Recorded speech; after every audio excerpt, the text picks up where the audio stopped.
मी माझा पैसा स्वतःहून गुंतवणं आणि एखाद्या फायनान्शियल प्लॅनरकडे देणं, काय फरक असतो?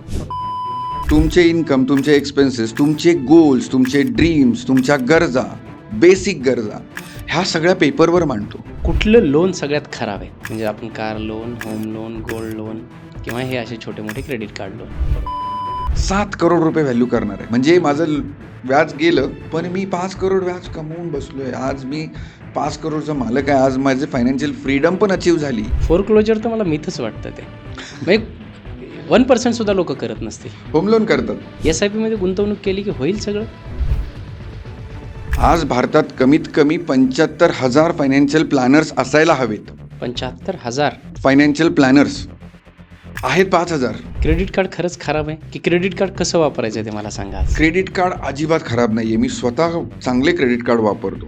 जसं मी सांगितलं की आता मला कंपाऊंडिंग कमवण्यामध्ये जास्त इंटरेस्ट आहे. तो किती इंटरेस्ट जातो ते बघायची गरज नाही आहे. इन्व्हेस्टमेंट करत असताना सुद्धा योग्य दिशेने चाललोय की नाही, योग्य डायरेक्शनने चाललोय की नाही, आपली नेटवर्थ बिल्ड होते की नाही, हे कसं ओळखायचं? नेटवर्कचं डेफिनेशन प्रत्येकाचं वेगळं वेगळं आहे. माझ्या ओळखीत तर एकाने क्रेडिट कार्ड स्वाईप करून शेअर्सचे फ्युचर अँड ऑप्शन्स केले. 18.5 लाख रुपये कर्ज केले. 1 लाख पगार कसा त्याने यूज केला पाहिजे, वापरला पाहिजे, वाचवला पाहिजे आणि वाढवला पाहिजे? त्याच्यासाठी आम्ही एक स्टँडर्ड फॉर्म्युला सांगतो. मी तुम्हाला डायरेक्ट प्रश्न विचारतो, चांगला फायनान्शियल प्लॅनर ओळखायचा कसा?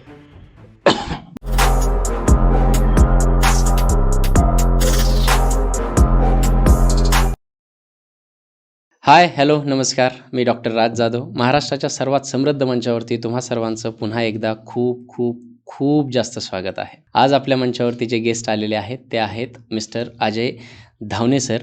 ते फायनान्शियल प्लॅनर आहेत आणि वेल्थ मॅनेजमेंट करतात. अन्न, वस्त्र, निवारा ह्या आपल्या प्राथमिक गरजा आहेत असं आपल्याला पहिल्यापासून शिकवलेलं आहे. परंतु आजच्या काळामध्ये या प्राथमिक गरजांपेक्षाही एक मोठी गरज आहे, ती म्हणजे पैसा.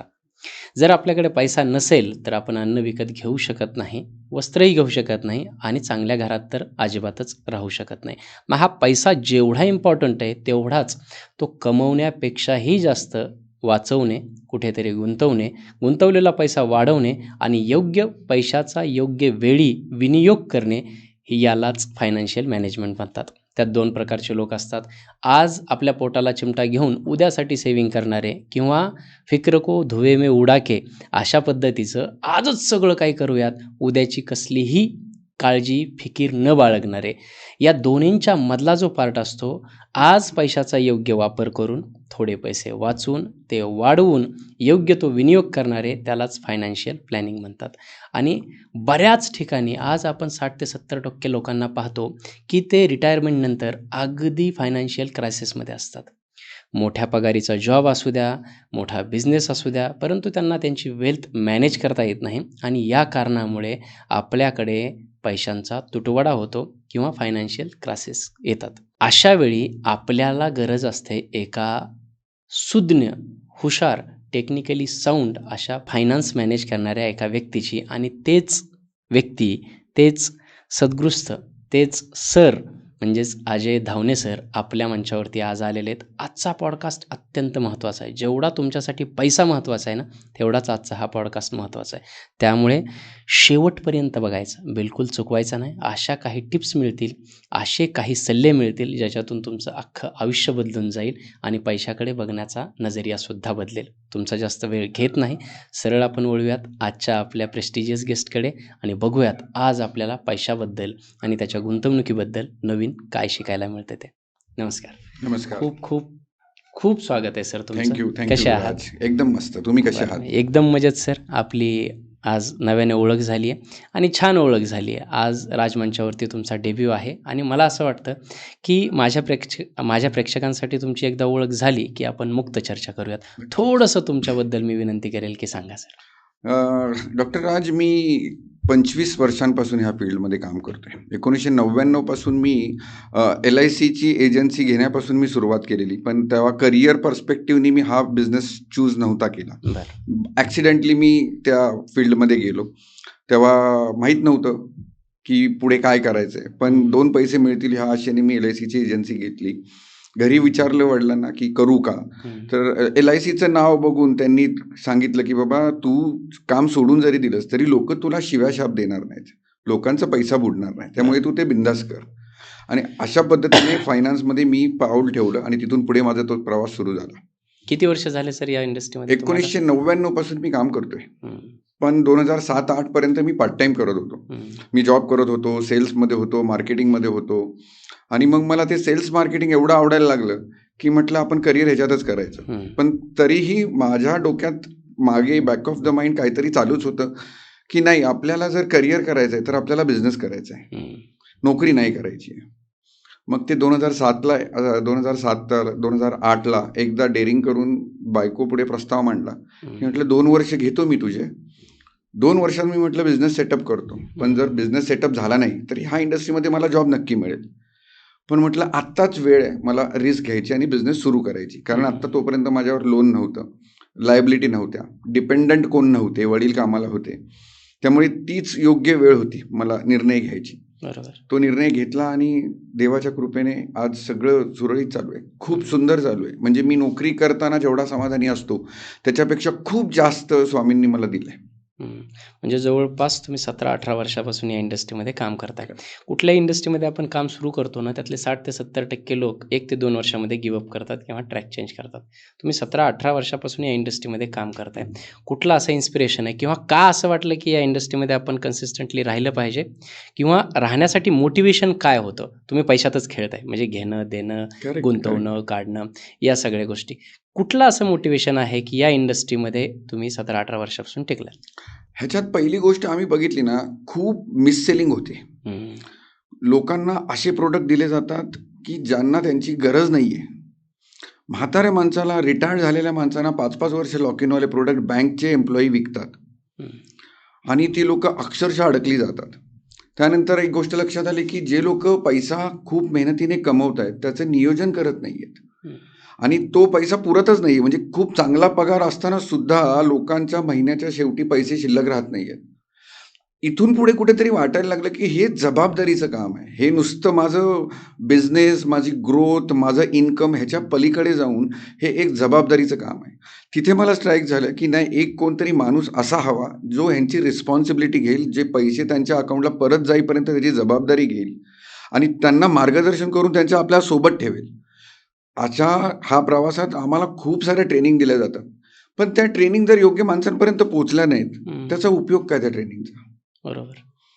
इथून मला ते मोटिवेशन कधी मिळायला लागलं की लोक विश्वासाने बघायला लागली, लोकांच्या नजरेत तो आदर दिसायला लागला की बाबा मी मेहनतीने कमवलेला पैसा आता योग्य ठिकाणी जातोय, कोणतरी जबाबदारी घेत आहे. आपल्याकडे आतापर्यंतची पद्धत कशी होती, एखाद्या माणसाने एखादं प्रोडक्ट घेतलं, एखाद्या बँकेत FD केली, एखाद्या इन्शुरन्स पॉलिसी घेतली, पोस्टात इन्व्हेस्टमेंट केली, परत त्याच्याकडे कोण डुंकून बघत नाही. नंतर तुम्हाला काय सर्व्हिस पाहिजे मग तुम्ही स्वतः तुम्हाला हेलपाटे घालायला लागतात. आता असं झालं की मी ह्याच्याकडे काम दिलं ना, आता माझं काम संपलं, आता पुढे सगळं तो बघणार. हा विश्वास लोकांमध्ये आला आणि त्या विश्वासामुळे माझा बिझनेस ऑटोमॅटिक ग्रोथ होत गेला. म्हणजे नंतर असं झालं की आता आम्हाला सेल्स करायची गरज नाही लागत, आम्हाला लोकांना मागे लागायची गरज नाही लागत. एवढे रेफरन्सेस येतात आम्हाला, एवढे लोक सांगतात की बाबा माझ्या मित्राकडे जा, माझ्या भावाकडे जा, माझ्या कलिगकडे जा, त्यांना याची गरज आहे. माझे वडील रिटायर झालेत, पोस्टाचे पैसे आलेत, त्यांना कळत नाही आहे, बँकेतला व्याज आता बघून त्यांना पण नको वाटतंय, कुठे ठेवायचे पैसे. रिअल इस्टेटमध्ये घरात गुंतवणूक केलेल्या लोकांचे हात भाजलेत. बरोबर. ते पैसे काय करायचं, लोनच्या ट्रॅपमध्ये लोक अडकलेत. इथून आमच्यासारख्यांची गरज निर्माण होते. आज भारतात कमीत कमी 75,000 फायनान्शियल प्लॅनर्स असायला हवेत. 75,000 फायनान्शियल प्लॅनर्स आहेत 5,000. बर. आणि इन्व्हेस्टमेंट करणाऱ्याने प्रत्येकाने कमीत कमी एकदा कोणाची तरी डिस्कस करून आपल्या गरजा सांगून मग प्रोडक्ट निवडावं, ही त्याच्या मागची संकल्पना आहे फायनान्शियल प्लॅनर बरोबर इन्व्हेस्टमेंट करण्याची. काय होतं की आत्तापर्यंत कोविडच्या आधीपर्यंत हे फायनान्शियल इन्फ्लुएन्सर जे आहेत, ज्यांना आपण फिन इन्फ्लुएन्सर म्हणतो, यांचं काही असं नामोनिशान मला दिसत नव्हतं. कोविड जसा चाला, लोक घरी बसायला लागले, लोकांनी वेगवेगळ्या याच्यामध्ये कंटेंट क्रिएशनची जर्नी सुरू केली आणि त्याच्यात फिन इन्फ्लुएन्सरची अगदी मला तरी असं वाटतं लाट आली. काय आज जर फॉर एक्झाम्पल माझ्याकडे काही पैसे आहेत, मला कुठे इन्व्हेस्टमेंट करायचे आहेत, असे खूप सारे ॲप आहेत, पॉलिसी बाजार ऑल नाव घेतलं तरी हरकत नाही. पण अशा ॲप्समध्ये खूप सारे आपल्याला स्कीम वगैरे येतात आणि मी सुद्धा माझा पैसा अभ्यास करून गुंतवू शकतो. तर मी माझा पैसा स्वतःहून गुंतवणं आणि एखाद्या फायनान्शियल प्लॅनरकडे देणं, काय फरक असतो? सर, तुम्हाला क्रिकेट खेळायला आवडतं? येस. तुम्ही गल्ली क्रिकेट खेळता की हो. मैदानात खेळता की स्टेडियममध्ये खेळता? गल्ली क्रिकेटच. गल्ली क्रिकेट खेळता. तुम्हाला कोचची गरज आहे का?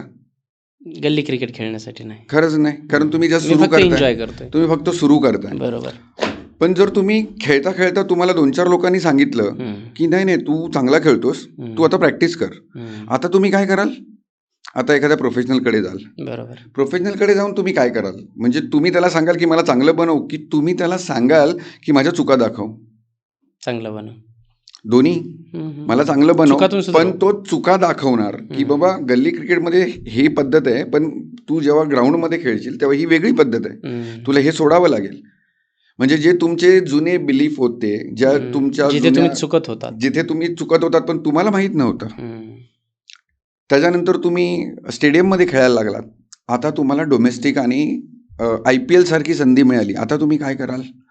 आता तुम्ही महागातला महाग कोच बघाल, चांगला कोच बघाल. तो कोच तुमचे सगळे बिलीफ खोडून काढेल आणि नव्याने काहीतरी नवीन शिकवेल. तुम्ही नाही म्हणणार नाही त्याला, कारण आता तुम्हाला दिसतं ह्याच्यात करिअर काय करू शकतो. सर, एक फायनान्शियल प्लॅनर आणि स्वतःहून इन्व्हेस्टमेंट करणे ह्याच्यात हा जमीन आसमानचा फरक आहे. अर्जुनाला कृष्णाची गरज होती का युद्ध करायला? युद्ध करायला नाही. युद्ध करायला नव्हती. तो निपुण होता, जगातला सगळ्यात चांगला तीरंदाज होता, पण डिसिजन घ्यायला त्याला श्रीकृष्णाची गरज होती. समोर उभा होता, तो माझा आजोबा आहे, तो माझा गुरु आहे, त्यांच्यावर मी बाण कसा चालू, हे डिसिजन घ्यायला त्याला एका कोचचीच गरज होती. ती श्रीकृष्णाने त्याची भूमिका निभावली. तर अर्जुनाला श्रीकृष्णाची गरज का होती? तर ते डिसिजन घेण्यासाठी. तुम्ही छोटे मोठे निर्णय आहे ना, तुम्ही स्वतःहून आरामात घेऊ शकता. 2-4 फंड घेतले, बँकेत FD केली, एखादी दुसरी पॉलिसी घेतली. जेव्हा तुम्ही कंपाऊंड होता, जेव्हा तुम्ही वाढत जाता, तुमच्या वेल्थ मल्टिप्लिकेशन होत जाते, मग तुम्हाला छोटे छोटे निर्णय घेताना भीती वाटते. अशा वेळी तुम्हाला फायनान्शियल प्लॅनरच असतो, जो तुम्हाला दोन्ही बाजू सांगून योग्य निर्णय घ्यायला भाग पाडतो. बरोबर. म्हणून तुम्हाला एक फायनान्शियल प्लॅनर हवाच. आता अजून एक एक्झाम्पल देतो तुम्हाला. सचिन तेंडुलकर. अख्ख्या जगात एकही व्यक्ती असा नाही मिळणार तुम्हाला जो बोलेल की तो बॅट्समन चांगला नाही आहे. भारतात तर तो क्रिकेट प्रेमींसाठी देव आहे. मी सुद्धा खूप मानतो त्याला. त्याच्याकडे पण रिटायर होईपर्यंत कोच होता. का? त्याला गरज आहे का कोचची? विराट कोहली, रोहित शर्मा, कितीही मोठी नावं घ्या, त्यांना गरज आहे का कोचची? पण तरी पण ते लोक कोच ठेवतात. कारण का? मी कुठे चूक करतोय, मी सगळं चांगलं करत असताना मला कदाचित चूक दिसणार नाही, पण ज्या वेळेस माझा बॅड पॅच येतो तेव्हा मी कुठे चुका करतोय, मी मेंटली किती फोकस्ड आहे, मी मेंटली कुठे वीक पडतोय, शॉट सिलेक्शनमध्ये वीक पडतोय का, माझा फुटवर्क बरोबर होत नाहीये, माझं रनिंग बिटवीन द विकेट होत नाहीये, हे सगळं कोच बघतोय. मी नाही बघू शकत. त्याच्यामुळे तुम्हाला एक कोच हवाच. फायनान्शियल प्लॅनर पाहिजे. एक फायनान्शियल प्लॅनर लॉंग टर्म जर्नीमध्ये पाहिजेच. बरं, आता याच्यामध्ये मागाशी तुम्ही जसं बोललात, तुम्ही गल्ली क्रिकेट खेळताय तर तुम्हाला गरज नाही. तुम्ही छोट्या मोठ्या 2-3 इन्व्हेस्टमेंट असतील तर तुम्हाला अगदीच फायनान्शियल प्लॅनरची गरज नाही. कधी गरज पडते मला? मी कधी फायनान्शियल प्लॅनरला अप्रोच केलं पाहिजे? पहिल्या इन्व्हेस्टमेंटपासून. कारण तुम्ही जेव्हा छोट्या मोठ्या इन्व्हेस्टमेंट करताना तेव्हा तुमच्या डोक्यात काही गोल नसतं. ही प्रोसेसच चुकीची आहे की मी डायरेक्ट प्रोडक्ट घेणं. का? समजा तुम्ही एखादी लाईफ इन्शुरन्स पॉलिसी घेतली जी 15 वर्ष 20 वर्ष चालणार आहे, पण तुमची गरज 8 वर्षांनी आली, तो पैसा तुम्हाला तिथे कामाला येईल का? नाही. मग त्यावेळेस सरेंडर करावं लागेल, नुकसान होतं.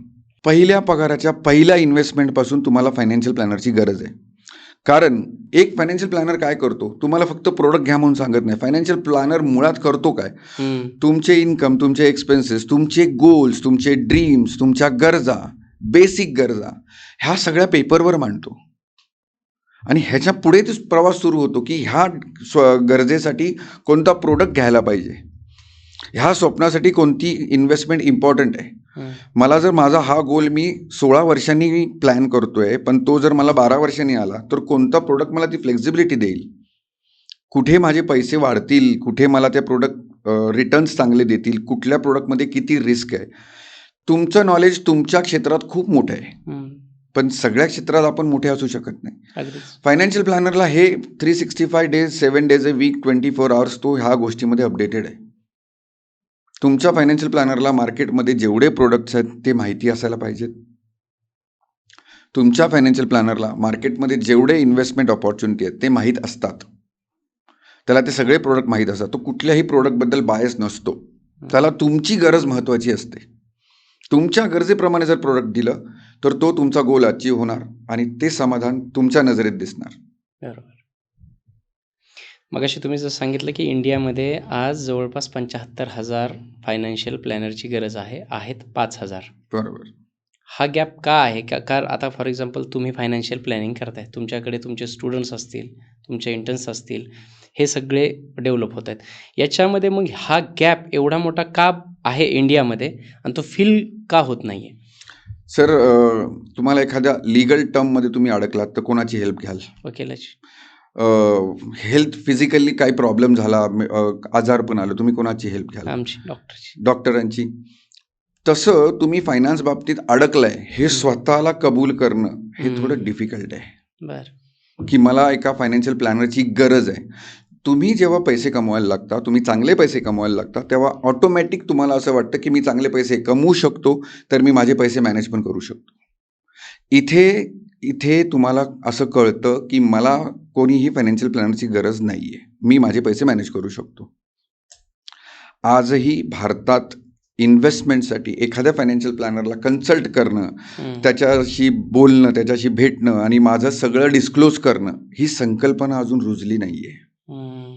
इथे लोक अडतायत की मी माझं सगळं कसं काय कोणाला सांगू. आपल्याकडे बरीच अजून ही पद्धत आहे की माझं इन्कम माझ्या घरातल्या लोकांना माहीत नाही आहे. माझे एक्सपेन्सेस मोठे असतात पण ते मी आजूबाजूला शेअर करत नाही, कदाचित स्पाऊसला शेअर करत नाही. इन्कम पण काही वेळा आम्ही बघितले काही केसेसमध्ये की बायकोचा इन्कम नवऱ्याला माहीत नाही, नवऱ्याचा इन्कम बायकोला माहीत नाही. अशा वेळी मी फायनान्शियल प्लॅनरसमोर ह्या गोष्टी डिस्क्लोज करणं आणि त्याच्याशी चर्चा करणं थोडं डिफिकल्ट होतं. इथे तो गॅप वाढतो.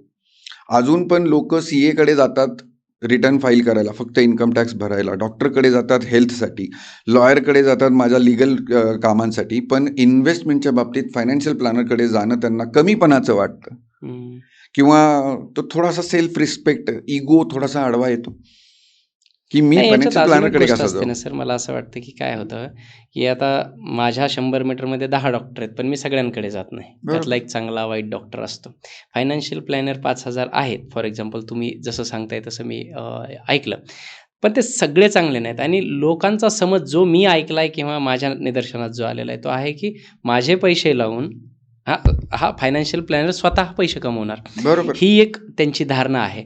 आणि दुसरी गोष्ट काय होते की मी कमवलेला हार्ड अर्न मनी, मी जो को माझ्याकडे पैसा आहे तो दुसऱ्यांच्या हातात देणं तो किती सेफ आहे हे एक मला वाटतं बॅरियर लोकांच्या मनामध्ये येत असावं. बरोबर. चांगला फायनान्स प्लॅनर त्यांना भेटणं किंवा तेवढ्या विश्वासाचा. आणि होतं काय की दुसरी गोष्ट, मला जे लोकांचे प्रश्न किंवा मला जे वाटतं ते की आपण SIP करतो, आपण म्युच्युअल फंडमध्ये इन्व्हेस्ट करतो किंवा एखादी पॉलिसी वगैरे करतो, ती 10 वर्ष, 15 वर्ष, 20 वर्ष. इथे 5-5 वर्षाचा विश्वास लोकांना नाही. एखादी कंपनी, फॉर एक्झाम्पल तुमची कंपनी किंवा इतरांचं आपण उदाहरण घेऊयात, त्यांनी एक फर्म सुरू केलेली आहे आणि तिथे मी माझे पैसे इन्व्हेस्ट करतो किंवा अख्खे पैसेच मी तुम्हाला फायनान्स प्लॅन करण्यासाठी देतोय. 5 वर्षानंतर काय होईल इथे, कारण उद्याचा भरोसा नाही, 1 वर्षाचा, महिन्याचा भरोसा नाही लोकांना. तर 5 वर्ष, 10 वर्षानंतर या प्लॅनिंगचं काय होईल ना, हे एक बॅरियर असतं लोकांच्या मनामध्ये. याला कसं तुम्ही बघताय किंवा याला काय उत्तर आहे? सर, मी मगाशी म्हणालो ना की फायनान्शियल प्लॅनरची गरज काय, तर ह्याचसाठी आहे की फायनान्शियल प्लॅनर का असतो, तो तुमच्या सगळ्या प्रवासात तुमच्या बरोबर राहणार आहे. मी जेव्हा तुमचा फायनान्शियल प्लॅन बनवणार, त्याच्या अकॉर्डिंग मी इन्व्हेस्टमेंट करणार, त्याची जबाबदारी मी घेणार. ते पैसे परत तुमच्या अकाउंटला येईपर्यंत त्याची जबाबदारी माझी आहे. त्यामुळे जर मला 5 वर्षांनी तुम्हाला तोंड दाखवायचं आहे तर मी तुम्हाला प्रोडक्ट देतानाच असं देणार की मला माहिती आहे याच्यात नुकसान होणार नाही. तुम्ही मगाशी म्हणालात की बॅरियर आहे. सर, की माझे हार्ड अँड मनी मी दुसऱ्याच्या हातात कसं देऊ आणि हा स्वतः पैसे कमवणार. तुमचं डोकं दुखलं, तुम्ही काय कराल? डॉक्टरकडे जातो. नाही, एक साधी मेडिसिन साधी घ्याल, मेडिसिन काहीतरी सुरुवातीला. क्रोसिन डिस्प्रिन काहीतरी खाल, त्याच्याने डोकं नाही राहिलं. आता सेकंड ऑप्शन काय? Family doctor. तो तुमचे 200-400 रुपये घेईल. त्याने 3 गोळ्यांचा कोर्स, 3 डोस दिले, तुम्ही ते 3 डोस घेतले, अजूनही डोकं नाही राहिलं, उलट वाढलं. आता काय कराल? आता तुम्ही जाणार सर्जनकडे, न्यूरोसर्जनकडे, स्पेशालिस्टकडे, MD डॉक्टरकडे. बरोबर. तो किती फी घेईल? 2-3 हजार, 5,000. तो कदाचित थोड्या वेगळ्या गोळ्या देईल. पण तुमचं समाधान कुठे झालं येऊन? जिथे Family. 3,000-5,000 दिले तेव्हा तिथे तुम्हाला एक्सपर्टची गरज का लागली? कारण त्या 2 प्रकारांनी, जे 2 प्रकार तुम्ही ट्राय केले, त्याच्याने तुमचं डोकं नाही राहिलं. हे कधी होतं? जेव्हा तुम्ही तुमचा पहिला पगार घेता तेव्हा ती क्रोसिनची स्टेज आहे. जेव्हा तुम्ही थोडंसं प्रमोशन करता, तुमचा बिझनेस थोडा एक्सपांड होतो, तुम्ही जरा बऱ्यापैकी चांगलं इन्कम अर्न करायला लागता, तेव्हा तुम्ही ते नेक्स्ट डॉक्टरच्या स्टेजला येता. तिथून पुढे ज्यावेळेस तुमचा बिझनेस मल्टिप्लाय होतो, तुमचा इन्कम वाढायला लागतं, चांगलं इन्कम होतं, ही स्टेज झाली तुमची स्पेशलाइज्ड. आता तुम्ही एक छोटासा निर्णय आणि खूप मोठं नुकसान, इथे तुम्हाला फायनान्शियल प्लॅनरची गरज असते. आता त्या डॉक्टरला तुम्ही हे म्हणाल का वाक्य की बाबा मी माझ्या आजारावर तू मला एक गोळी लिहून देणार, एक प्रिस्क्रिप्शन, आणि तू पैसे कमवणार? तो त्याचा एक्सपर्टीज आहे ना. त्याने 5-7 वर्ष 8 वर्ष मेहनत केली आहे. फायनान्शियल प्लॅनर तेच मेहनत करत असतो, फक्त ती मेहनत पडद्याच्या मागे आहे, तुम्हाला दिसत नाही आहे. तुमचा प्लॅन बरोबर आहे की नाही? आम्ही जेव्हा आता ही आमची स्टँडर्ड प्रॅक्टिस आहे की आम्ही फायनान्शियल प्लॅन बनवतो, वर्षातून 2 वेळा रिव्ह्यू करतो. 2 वेळा रिव्ह्यू केल्यानंतर तुमची रिक्वायरमेंट ज्या वेळेस असेल त्यावेळेस आम्ही तुम्हाला अवेलेबल असतो, कधी झूम कॉलवर, कधी पर्सनली. हे आम्ही काय करतोय तर आम्ही ट्रॅक ठेवतोय, आपण प्लॅनवर आहोत का, आपल्याला काय चेंजेस करायचे, तुमच्या लाईफस्टाईलमध्ये, फायनान्शियल लाईफस्टाईलमध्ये काय चेंजेस झालेत का, आणि त्याच्या अकॉर्डिंग आपल्या प्लॅनमध्ये काय चेंजेस करायचे, काय मॉडिफिकेशन करायचे, हे सगळं आम्ही ट्रॅक ठेवतो. म्हणून तर फायनान्शियल प्लॅनर हवा आहे, नुसतं ॲडवायझरची गरज नाही आहे. ॲडवायझर सांगणार सर तुम्हाला हे करायचं, तुम्ही करायचं की नाही तुम्ही डिसाईड घ्या, मी सांगायचं काम केलं. बरोबर. जिममध्ये गेल्यावर जिममध्ये गेल्यानंतर तुम्ही जर पुशअप करताय आणि तुम्हाला माहिती तुम्ही 15 पुशअप कराल, तो कोच येऊन सांगेल नाही 20 करायच्यात, तुम्ही म्हणणार नाही होणार, तू ट्राय कर. 15चे 12, 15चे 17 झाले, 2 त्याच्या हिशोबाने एक्स्ट्रा झाले, तुमच्या हिशोबाने पण एक्स्ट्रा झाले. हे तो फायनान्शियल प्लॅनर तुमच्याकडून करून घेतो. नाही अजय, मार्केट एवढं डाऊन आहे, आत्ता पैसे नाही टाकायला पाहिजे, आपण SIP स्टॉप करूया.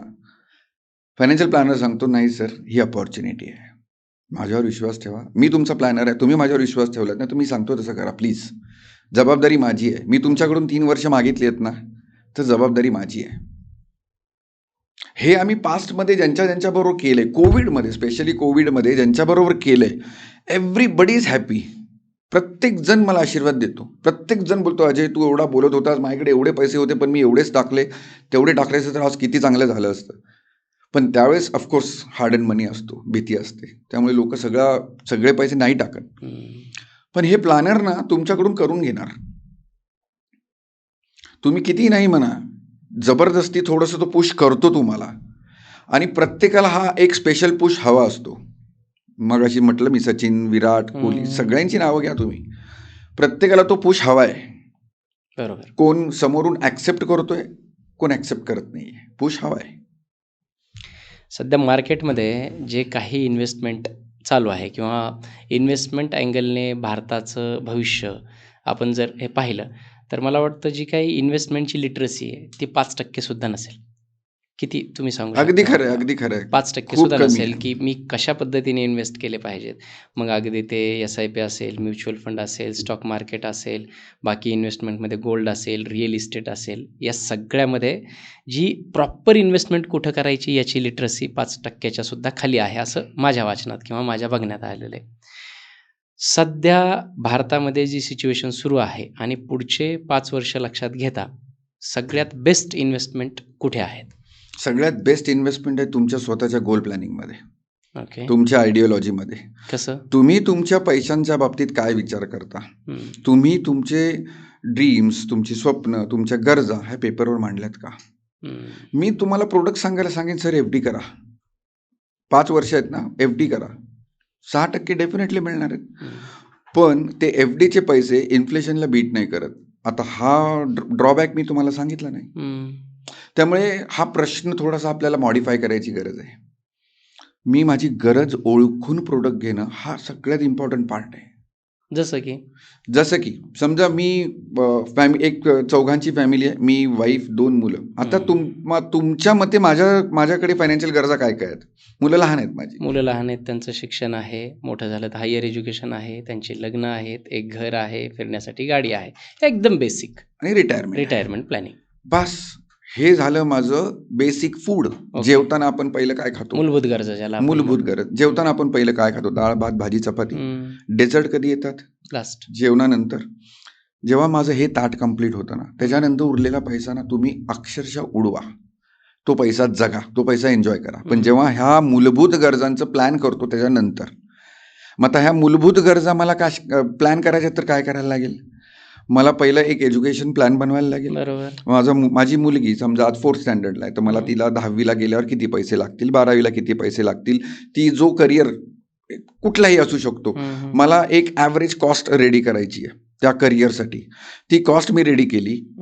तिचं हायर एज्युकेशन आणि त्या इन्फ्लेशनला बीट करून करावं लागेल. ती मी आजची कॉस्ट काढल्यानंतर मी इन्फ्लेटेड व्हॅल्यू काढतो. बरोबर. म्हणजे ती मुलगी समजा आज माझी 10 वर्षांची आहे, मला माहिती ती 12वीला गेल्यावर 18 वर्षांची होईल, त्यावेळेस ती 12वीला जाईल. त्यावेळेस आजच्या इंजिनिअरिंगची फी समजा 30 लाख रुपये आहे, तर तिथे जाईपर्यंत ती 70-75 लाख होईल. तर मला 75 लाखाला रेडी राहायचंय. तिने इंजिनिअरिंग करू किंवा न करू. बरोबर. मी पैशाने रेडी राहणार आहे, करिअर ऑप्शन ती चूज करणार आहे. असं तिचं हायर एज्युकेशन झालं. मग आम्ही हे बघतो की मला तिचं आज 2026 मध्ये जर लग्न करायची वेळ आली तर किती पैसे लागतील. तर साधारण अमाऊंट आली मला एक 15 लाख रुपये. तर 15 लाखाची इन्फ्लेटेड व्हॅल्यू किती होईल? इन्फ्लेशनमुळे, महागाईमुळे त्या 15 लाखाची व्हॅल्यू 20 वर्षांनी किती होईल किंवा 15 वर्षांनी किती होईल? त्याचा एक रँडम फिगर घेऊया आपण, 40 लाख रुपये, 50 लाख रुपये. मला 50 लाखाला रेडी राहायचंय. तिने त्यावेळेस कोर्ट मॅरेज करू दे. बरोबर. मला पैशाने रेडी राहायचंय. जगातलं कुठले आई बाबा असं सांगतील मुलाला माझ्याकडे पैसे नाहीत, तू नको शिकू? कोणच नाही सांगत. आज तरी कोणी नाही.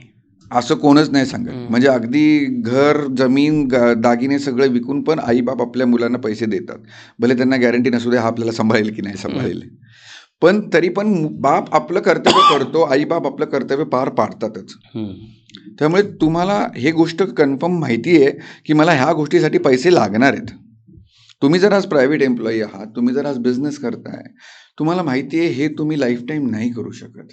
एका सर्टन एजला तुम्हाला मंथली इन्कम विदाऊट ॲक्टिव्हली काम करता तुम्हाला पॅसिव्ह इन्कमची गरज आहे. तो एज तुम्हाला फॅक्टर डिसाईड करायचा आहे.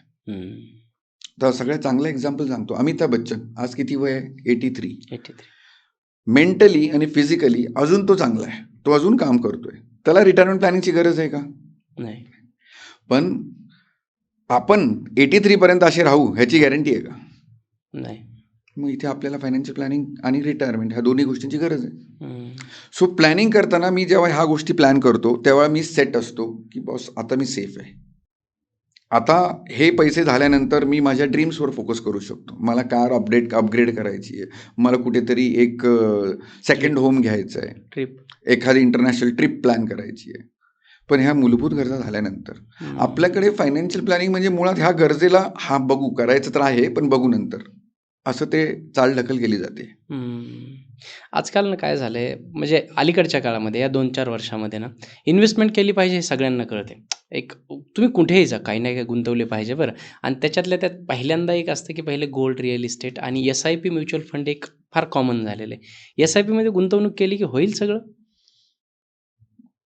परत तेच, तुम्हाला तुमची गरज माहिती आहे. आता तुम्हाला सगळ्यात चांगला एक्झाम्पल सांगतो. आज जेनझी जे करतायत, जेनझी लोक जे जॉब करतायत ना, ते लोक 20, 25, 30 हजार रुपये क्रेडिट कार्डचा EMI भरतात आणि SIP म्हटलं तर 2,000, 3,000, 5,000ची करतात. 500ची SIP, 1,000ची SIP, 2,000ची. म्हणजे काय करतात ते फक्त मनाला सांगतायत की माझी इन्व्हेस्टमेंट सुरू आहे.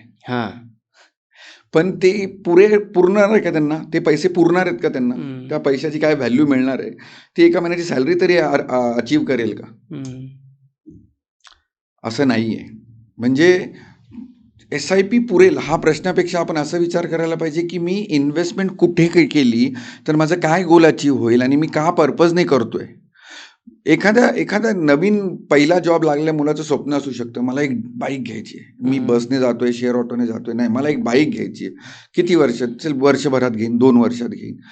1,00,000ची बाईक घ्यायची आहे. त्यासाठी त्याने प्लॅन केला. 7,000-8,000 रुपयाची इन्व्हेस्टमेंट सुरू केली. एका वर्षासाठी आम्ही म्युच्युअल फंडची SIP सांगू, पण ती डेट फंडला, इक्विटी फंडला नाही, जी मार्केटची रिस्क घ्यायची गरज नाही. तर त्या मुलाला एवढं प्लॅनिंग केलं तरी सफिशियंट आहे. त्याला ते एक बाईक अचीव्ह केली त्याने. त्याचं एक स्वप्न पूर्ण झालं. आता तो नेक्स्ट स्वप्नाकडे जाईल. बरोबर. SIP का पॉप्युलर झाली त्याचं एक साधं कारण सांगतो मी तुम्हाला. एक तर सगळ्यात मोठं इंटरनेट. तुम्ही मगाशी कोविड म्हणालात. कोविडमध्ये 90-95% लोकं घरी होती. 90-95% लोकांकडे काम नव्हतं. म्हणजे लोकं घरी बसली आहेत, फ्री पण आहेत आणि त्यांच्याकडे काही करण्यासाठी नाही. आणि अशा वेळेस सोशल मीडिया खूप मोठा स्प्रेड केला त्यांनी. ह्याच स्प्रेडमध्ये म्युच्युअल फंड सही हे कॅम्पेन सक्सेसफुल झालं. म्युच्युअल फंडमध्ये आजही आमच्याकडे क्वेरी येतात ना, सर मला म्युच्युअल फंड नका देऊ, मला SIP करायची आहे. आता म्युच्युअल फंड काय आहे? म्हणजे म्युच्युअल फंड एक प्रोडक्ट आहे. त्याच्यात इन्व्हेस्ट करायचे 2 प्रकार आहेत, एक SIP आणि एक लंपसम. म्हणजे तुमच्याकडे FD सारखे वन टाइम पैसे आहेत, मी 2-5 लाख रुपये आहेत ते टाकले.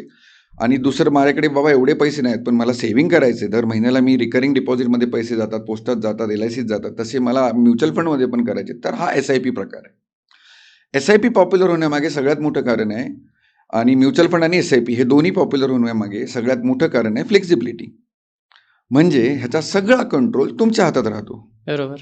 तुम्हाला पाहिजे तेव्हा ते पैसे टाकता येतात, पाहिजे तेव्हा काढता येतात, पाहिजे तेव्हा तुम्ही पॉज करू शकताय, स्टॉप करू शकताय, परत चालू करू शकता. तुमच्या डोक्यात जेवढे ऑप्शन्स येतील तेवढे सगळे ऑप्शन्स ओपन आहेत. आता मी जर एक पहिला जॉब घेतला, 20-25,000 40,000 पगार आहे, मी 5-10,000 इन्व्हेस्टमेंट करताना पहिलं काय बघेन? पहिलं मला भीती आहे जॉब सिक्युरिटीची, की मी नवीन जॉब आहे, मी कन्फर्मेशन होतंय की नाही, माझा जॉब किती चालेल, किती लांबपर्यंत मी जाईन, दुसरा जॉब मिळेल की नाही. तर अशात मी कमिटमेंट करायला घाबरतो. आणि जुन्या काळात ह्या पिरियडमध्ये लोकांनी सगळ्यात मोठ्या चुका केल्यात. पहिलं घर घेतलंय, पहिली एखादी लाईफ इन्शुरन्स पॉलिसी घेतली, पोस्टाच्या सेव्ही केल्या, जिथे कमिटमेंट आहे 10 वर्ष, 12 वर्ष, 15 वर्ष. मग एक जॉबचा जर प्रॉब्लेम झाला तर ह्या कमिटमेंट पूर्ण होत नाहीत आणि तिथे लॉस होतो. म्युच्युअल फंड सही आहे, हा कॅम्पेन सक्सेसफुल झाला ह्याच्यामुळेच की मला नाही जमलं, मी बंद केलं, नो प्रॉब्लेम. मार्केटप्रमाणे मला पैसे वर खाली होतील, पण पैसे मिळतील, जात नाही, पैसे बुडत नाही. त्याचा कंट्रोल माझ्या हातात राहतो. हा पीस ऑफ माइंड लोकांना मिळाला ना, त्याच्यामुळे म्युच्युअल फंड सक्सेसफुल आहे. त्यामुळे SIP पुरेल की नाही ह्याच्यापेक्षा मी कोणत्या प्रोडक्टमुळे माझा गोल पूर्ण होईल हा प्रश्न जास्त बेटर आहे. म्हणजे ह्याच्यावर जास्त फोकस करायला पाहिजे की जर माझा हा गोल आहे तर मी ह्याच्यासाठी कोणतं प्रोडक्ट घेऊ, असा प्रश्न यायला पाहिजे. बरोबर. आजकाल काय होतंय की जसं तुम्ही जनजीचा विषय छेडलात आणि आज जर पहिले अश्मयुग नंतर अशा पद्धतीचे युग, आज मला 2 युग दिसतात. एक तर नॉर्मली सोशल मीडियाचं युग आहे आणि दुसरं हे लोनचं युग आहे असं म्हणायला हरकत नाही. तुम्हाला शाळेत जायचं आहे, लोन भेटेल, हायर एज्युकेशन आहे, एज्युकेशन लोन भेटेल, लग्न करायचं आहे, लोन आहे, तुम्हाला साधी गाडी घ्यायची आहे, लोन आहे, फोन घ्यायचा आहे, लोन, ट्रिप करायची आहे, लोन. तर हे आजकालची लोकं ना, म्हणजे बाय नाऊ पे लेटर ही जी काही स्कीम सध्या आपल्या मार्केटमध्ये प्रत्येक ठिकाणी सुरू आहे. म्हणजे काहीही घ्या, 5-5 हजाराच्या गोष्टीसुद्धा तुम्हाला EMI वरती मिळायला लागल्यात आजकाल. हा काय ट्रॅप आहे की खरंच स्मार्ट फायनान्शियल प्लॅनिंग आहे ही? प्रत्येकजण स्वतःचा बिझनेस करतोय. मी म्हणालो ना की जर तुम्हाला माहिती आहे तुमची गरज काय, लोन हा ट्रॅप असू शकतो त्यांच्यासाठी ज्यांच्याकडे काही गोल नाही. आता समजा मी मगाशी एक एक्झाम्पल दिलं, एक मुलगा आहे, नवीन जॉब लागला 30-40 हजाराचा आणि त्याने एक चांगला डिप्लोमा केलाय, BE केलंय आणि आता त्याला वाटतंय की मी जर MBA केलं तर माझं खूप चांगलं अजून सॅलरी चांगली वाढेल, मला चांगल्या डेझिग्नेशनची जॉब लागेल. त्याने जर लोन घेतलं आणि तो 1-2 वर्षाचा MBAचा कोर्स केला, त्यांनी सर सॅलरी डबल झाली, ट्रिपल झाली, तर तो त्याच्यासाठी ट्रॅप नाही, तो त्याच्यासाठी वरदान आहे. बरोबर. माझ्या ओळखीत माझ्या एका क्लायंटने हे केलेलं आहे. त्या लेडीने जॉब करत करत एकदा पर्सनल लोन घेतलं, मुंबईतल्या एका चांगल्या कॉलेजमधून 2 वर्षाचा कोर्स केला आणि तो कोर्स कंप्लीट झाल्यावर तिला कॅम्पसमधून ट्रिपल पगाराची नोकरी मिळाली. तो तिच्यासाठी लोन ट्रॅप होऊ शकतो का? नाही, बिलकुल. अजून एक जण आहे ज्याने iPhone 14 होता त्याच्याकडे आणि iPhone 16 लॉन्च झाला आणि त्याने 1.5 वर्षात तो फोन अपग्रेड केला. बर. त्याच्यासाठी तो ट्रॅप आहे. हम्म. लोन इतकं इझी झालंय की काही करायची गरज नाही. फक्त दुकानात जायचं, आधार कार्ड दाखवायचं, दॅट्स इट. तुम्हाला लोन लगेच मिळतं. तो फोन तुम्ही जाता जाता घरी घेऊन जाऊ शकताय. म्हणजे लोन मिळायला एवढा वेळ लागत नाही जेवढा तो फोन सेटअप करायला वेळ लागतोय. हम्म. डाटा ट्रान्सफर आणि ह्याला. आता हा 17 त्याची गरज होती का? नाही. पण त्याने लाईफस्टाईल अपग्रेड केला.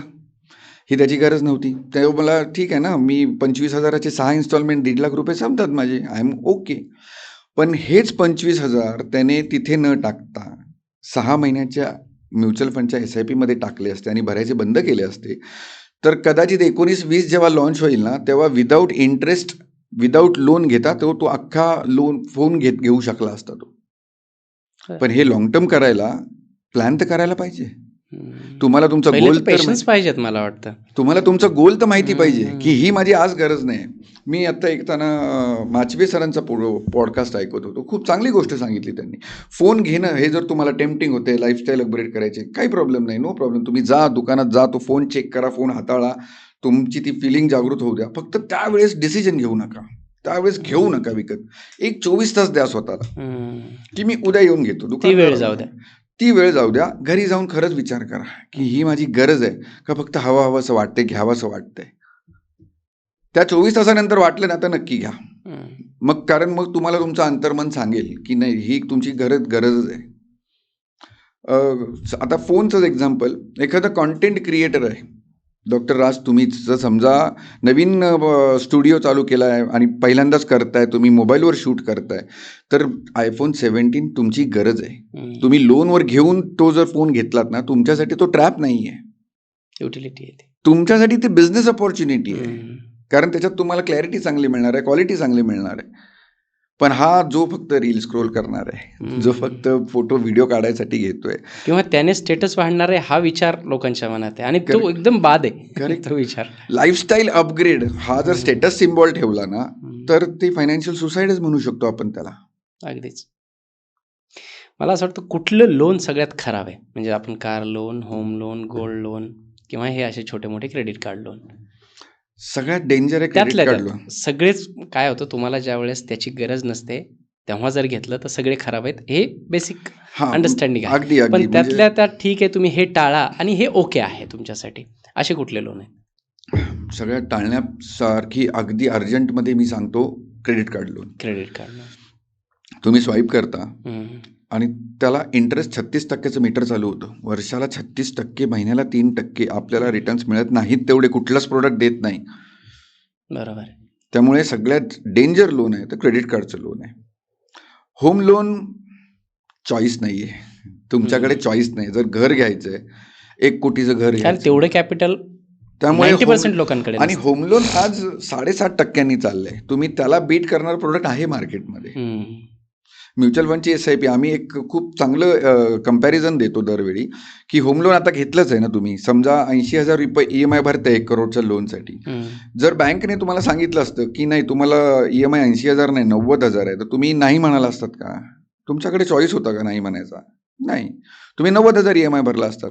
आम्ही सांगतो तुम्ही 80,000 ते EMI भरा, ते 10,000 आहेत ना ते SIP टाका आणि जोपर्यंत तुम्ही होम लोन क्लोज करत नाहीत तोपर्यंत ते 10,000 त्या SIP जाऊ द्या. तुमचं लोन आणि इंटरेस्ट दोन्ही रिटर्न होतं. म्हणजे तुम्ही जी मुद्दल टाकली आणि जे इंटरेस्ट भरलात ते दोन्ही त्या 10,000ची SIP तुम्हाला परत देते. झालं ना तुमचं कॅपिटल परत. बरोबर. लॉस नाही झाला तुमचा, तुमचं घर पण झालं, तुमची मुद्दल पण जागेवर आली. पण पेशन्स 17 वर्ष, 15 वर्ष, 20 वर्ष ठेवणं हे खूप डिफिकल्ट टास्क आहे. आपण बोलण्याच्या ओघात एका सेकंदात बोलून जातो की 15 वर्षात 20 वर्षात होतील. 20 वर्ष इन्व्हेस्टेड राहणं हा सगळ्यात डिफिकल्ट टास्क आहे. कारण पेशन्स नाही आहेत लोकांकडे. खरी गोष्ट. क्रेडिट कार्ड खरंच खराब आहे की क्रेडिट कार्ड कसं वापरायचं ते मला सांगा. क्रेडिट कार्ड अजिबात खराब नाहीये. मी स्वतः चांगले क्रेडिट कार्ड वापरतो. कारण मी 1-2 माझे मित्र असे पाहिले ते क्रेडिट कार्डचा सुपर यूज करतात. क्रेडिट कार्ड खरंच खूप चांगली संकल्पना आहे, पण ती तुम्ही नीट वापरली तर. माझा एक थंब रूल आहे माझा स्वतःचा की मी क्रेडिट कार्ड स्वाईप तेव्हाच करतो जेव्हा मला माहिती आहे की मी पुढच्या महिन्यात फुल पेमेंट करू शकतो, पार्ट पेमेंट नाही. बरोबर. का? कारण पार्ट पेमेंट केल्यानंतर मला फुल अमाऊंटवर इयरली चार्जेस लागून त्याचे मंथली डिवाइड करून पाठवतात. म्हणजे इयरली किती झाले? 36%. आपण कॅल्क्युलेट करत नाहीये. म्हणजे मी 60,000 स्वाईप केल्यावर मला 1,300 रुपये लागले, तर मी 1,300च बोलतो बोलताना, पण त्याचं पर्सेंटेज टर्म्समध्ये कॅल्क्युलेट केलं ना, तो वर्षाचा 36% आकडा टच करतो. एवढं भयंकर आहे. त्यामुळे मी स्वाईप करताना तेवढंच करतो जे मला माहिती आहे की मी पुढच्या महिन्यात एवढं फुल पेमेंट करू शकतो. तर क्रेडिट कार्डमुळे तुम्हाला पॉईंट्स मिळतात, तुमचं एअरपोर्ट लाऊंज ॲक्सेस करता येतो, कॅशबॅक मिळते. कॅशबॅक सुद्धा खूप कॅशबॅकमध्ये मिळते. क्रेडिट कार्डवर पॉईंट्स का दिले जातात? हा फक्त एक फील गुड फॅक्टर आहे. तुम्ही 100 रुपये युजफुल नाहीये. युजफुल आहे, नक्कीच आहे.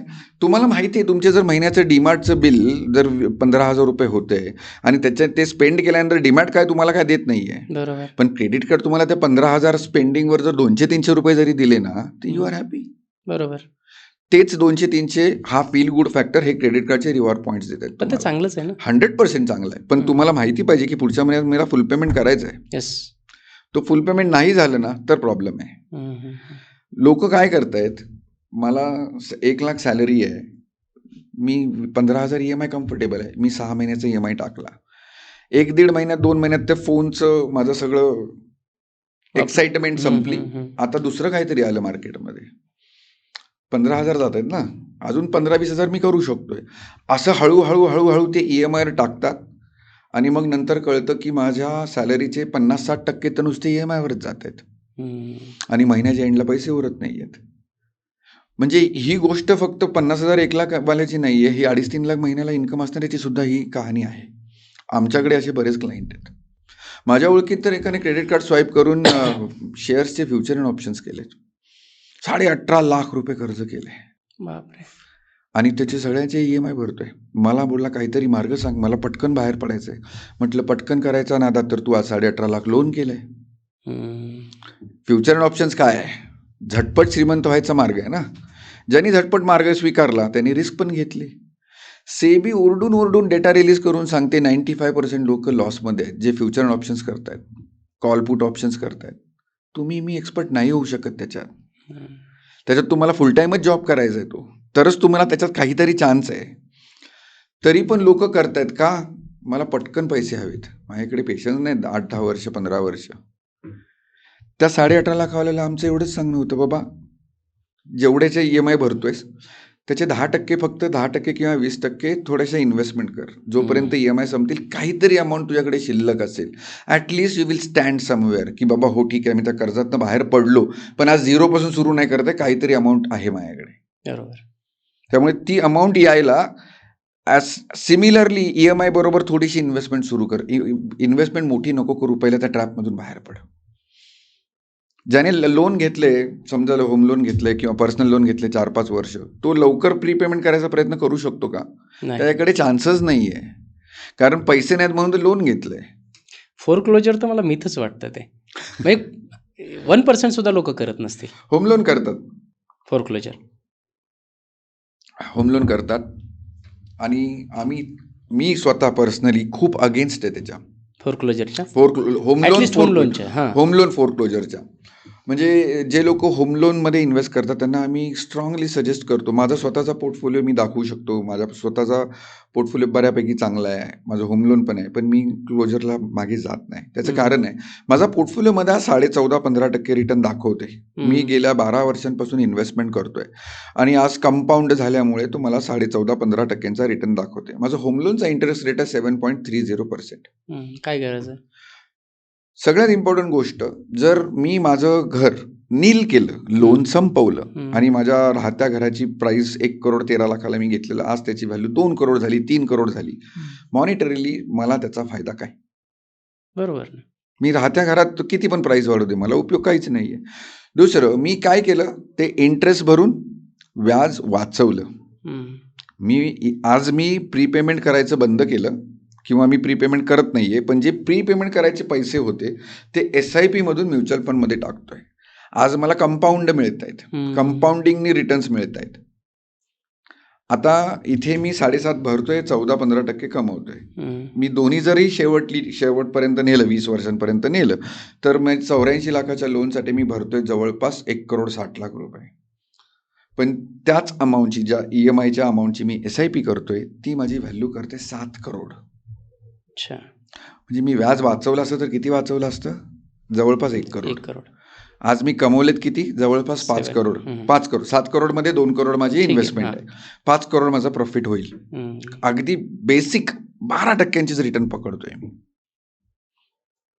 7 करोड रुपये व्हॅल्यू करणार आहे. म्हणजे माझं व्याज गेलं, पण मी 5 करोड व्याज कमवून बसलोय. आज मी 5 करोडचा मालक आहे. आज माझे फायनान्शियल फ्रीडम पण अचीव झाली. हम्म. मी फक्त एक इमोशनल डिसिजन नाही घेतला की मी क्लोज करणार आहे. मराठी माणसाला ठासून सांगितलं जातं. नाही, घर माझं झालं पूर्ण, ही भावनेसाठी लोक करतात काय काय. नाही, स्वतःचं घर असणं, 2 BHK 3 BHK ही खूप चांगली गोष्ट आहे. हे इमोशनल आहे, हम्म. असायलाच हवं. आम्ही त्यांच्याबद्दल बोलतोय जे लोक रिअल इस्टेटला इन्व्हेस्टमेंट म्हणून बघतायत. हम्म. आज का रिअल इस्टेट इन्व्हेस्टमेंट नाही? इन्व्हेस्टमेंट एकेकाळी होती. आज मला सांगा, तुम्हाला एक साधा प्रश्न विचारतो. पुण्यात मी 1 करोडचं घर घेतलं, किती येईल? 2 BHK 3 BHK? हां, 2 BHK. 2 BHK चांगल्या एरियात 2 BHK. 2 BHK येईल. म्हणजे त्यातले 10-20 लाख रुपये मी डाऊन पेमेंट केलं, 80 लाखाचं लोन घेतलं, 70,000 रुपये EMI चालू झाला. आता मी तो रेंटवर दिला. किती रेंट मिळेल? 2 BHKला 15 ते 20,000. 20,000. 20. 70,000 20,000 गेले. आता तुम्ही काय खिशातून पैसे किती भरताय? 50,000. हम्म. तुम्ही जेव्हा 70,000 रुपये EMI भरलात, हम्म. त्यातले तुम्हाला 20,000 रुपये रेंट आलं. आणि ते असं समजूया की ते दरवर्षी तुम्ही 10% वाढवत गेलात रेंट. बरोबर. म्हणजे 20,000 एका महिन्यात, एका वर्षात 2,40,000 आणि 10 वर्षात 24 लाख. 24 लाखाचा आपण पकडूया 35 लाख रुपये तुम्ही 10% स्टेपअप केल्यामुळे साधारण 35 लाख रुपये तुम्ही रेंट अर्न केलं. हम्म. पण 10 वर्षात तुम्ही EMI भरले किती? 70,000च्या हिशोबाने एका वर्षात. म्हणजे तुम्ही 70,000च्या EMIने एका वर्षात भरले 8,40,000, 10 वर्षात भरले 84 लाख. 84 लाख. म्हणजे तुम्ही जे 1 करोड टाकले होते त्याची व्हॅल्यू आज झाली आहे 2 करोड. प्रॉपर्टीची हा, व्हॅल्यू झाली प्रॉपर्टीची 2 व्हॅल्यू. करोड आणि तुम्ही व्याज भरले 1 करोड 84 लाख. तुमचा प्रॉफिट किती झालाय? 16 लाख. 16 लाख. त्याच्यावर पण तुम्हाला गव्हर्नमेंट टॅक्स लावणार आहे. तुम्ही विकायला गेलात. हो, महानगरपालिकेचे टॅक्स वगैरे. बरं, तुम्ही आज घर घ्यायला चाललात, तुमचं बजेट 2 करोड आहे. हम्म.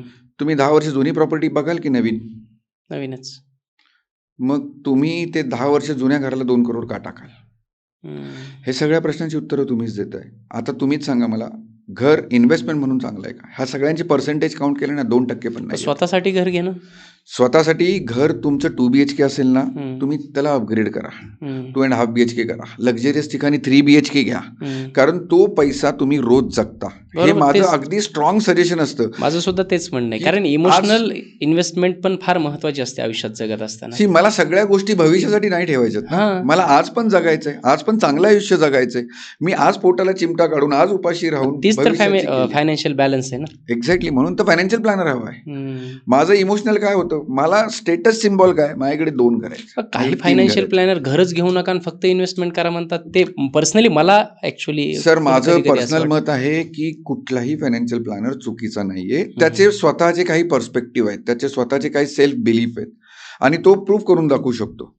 आता जेनझी नाही, पण सगळं पैशाच्याच नजरेतून बघणं. नाही, तेच माझं मला म्हणायचं पर्सनल, मी पर्सनली सगळ्यांना सजेस्ट करतो की घर नक्की घ्या, फक्त त्याला प्लॅनिंग करून घ्या, इमोशनली विचार करून घेऊ नका. आत्ता माझ्याकडे एक मुलगा आला, एक 1.5-2 लाख रुपये पगार आहे. त्याचं वय साधारण 24-25च आहे. म्हणजे दुसराच जॉब त्याचा, पण खूप चांगला पगार. अजून तो एक्झाम्स देतोय. तर तो आणि टायर 1 सिटीमधून नाही आलाय तो, छोट्या शहरातून, छोट्या गावातून आलेला आहे. तो बोलतो, सर घरातले प्रेशर करतायत, घर घे. आता तू पुण्यात राहतोय, चांगल्या पगाराची नोकरी आहे, लग्न करायचं आहे, तर घर असल्याशिवाय मुलगी मिळणार नाही. म्हटलं बरोबर आहे, लॉजिकल आहे, घर घ्यायला पाहिजे. पण म्हटलं तू थोडासा उलटा विचार करून बघ, घर घेऊया आपण, पण व्याज भरण्यापेक्षा व्याज कमवून घर घेऊ. तो म्हणाला, हे कसं? म्हटलं, आज समजा असं समज तुला 1 करोडचं घर घ्यायचंय आणि 70,000 रुपये EMI भरायचा आहे. 20-25 वर्ष तुझा एज कमी आहे, तुला 20-25 वर्ष लोन मिळेल. तर ते 70,000 EMI भरण्यापेक्षा तू इन्व्हेस्टमेंटमध्ये कर. तो महागाईमुळे घराची प्राइस पण वाढेल, डेफिनेटली वाढेल. 1 करोडचं घर तुला 1.5 करोडला मिळेल. बरोबर.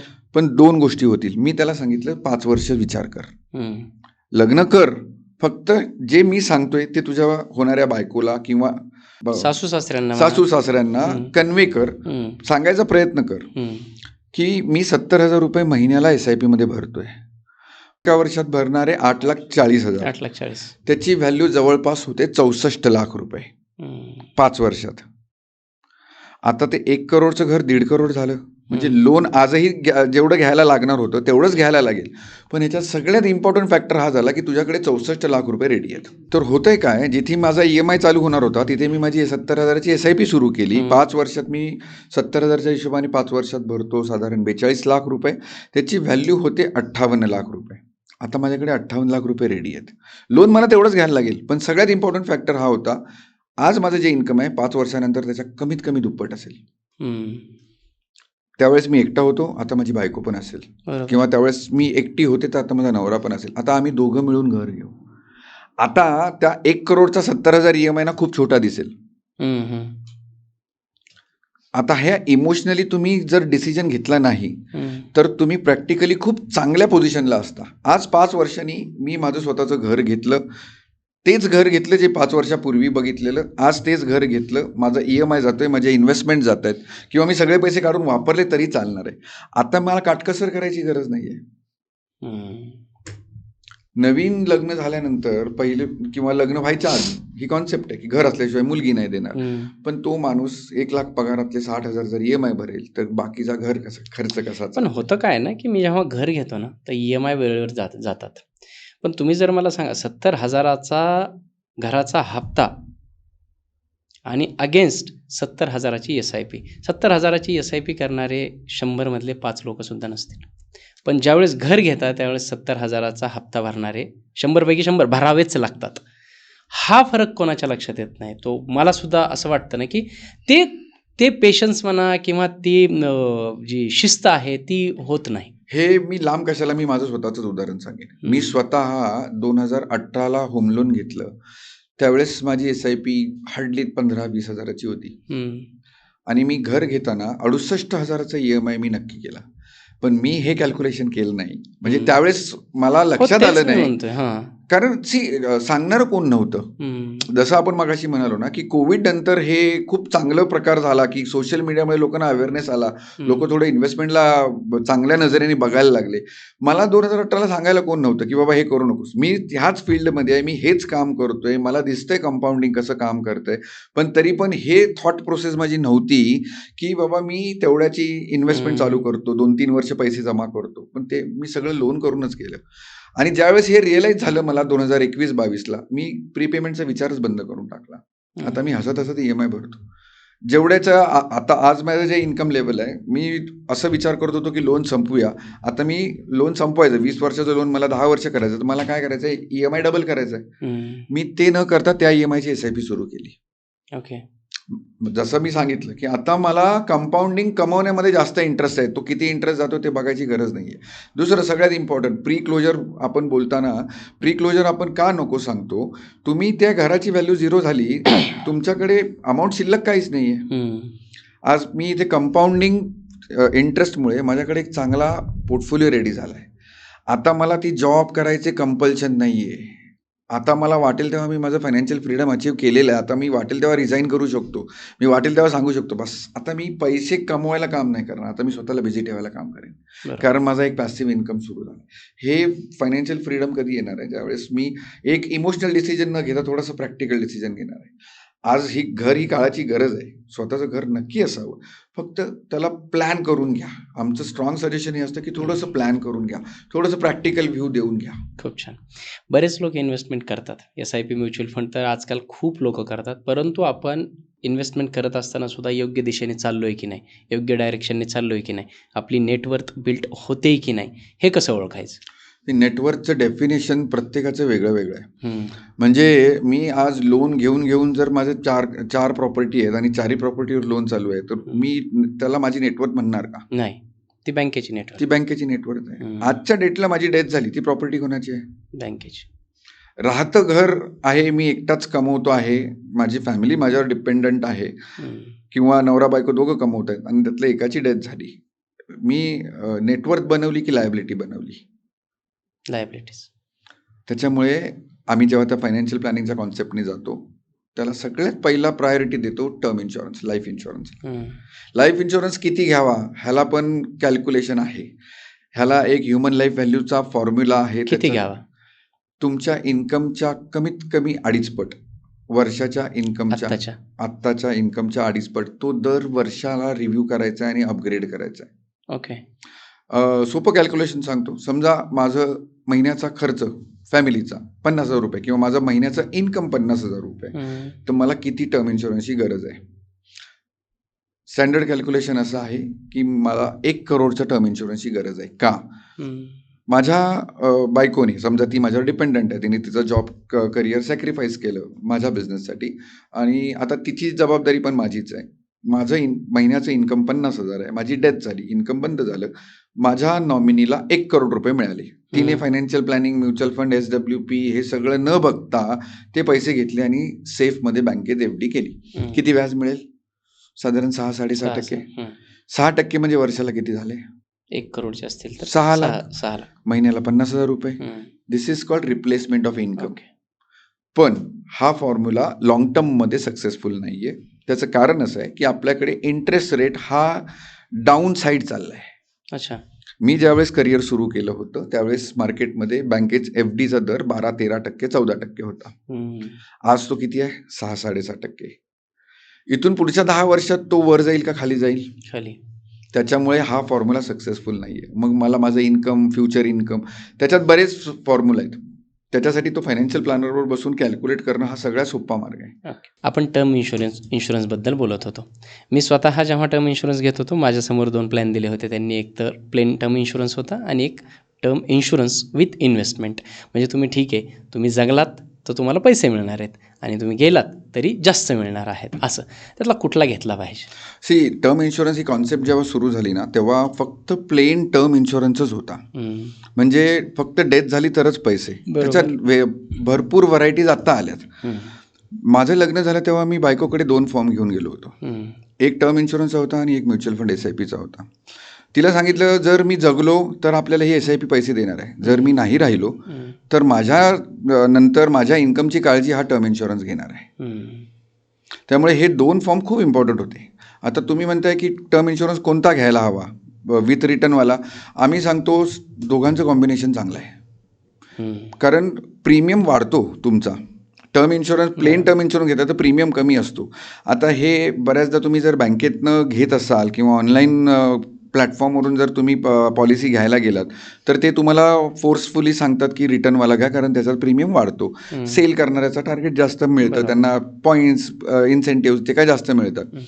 हे तुम्हाला तुमची गरज माहिती पाहिजे. जर तुम्ही म्युच्युअल फंड SIP करताय तर तुम्हाला खरंच त्या विथ रिटर्नवाल्याची गरज नाही आहे. पण बरेच क्लायंट असे असतात की नाही आम्हाला रिटर्न मिळाले पाहिजेत काहीतरी, मग त्यांच्यासाठी हा ऑप्शन चांगला आहे. त्याच्यात फक्त ड्रॉबॅक एकच आहे की मॅक्सिमम 40 वर्षांसाठी मिळू शकतो. प्लेन टर्म प्लॅन 85 एजपर्यंत मिळतो आणि हा जो युलिपवाला प्रोडक्ट आहे, आता नवीन जो कॉम्बिनेशन चालू आहे ते खरंच खूप हिट आहे, मार्केटमध्ये चांगलं चाललंय. टाटाचं पण आहे. सगळ्या कंपन्यांकडे हा प्रोडक्ट आहे.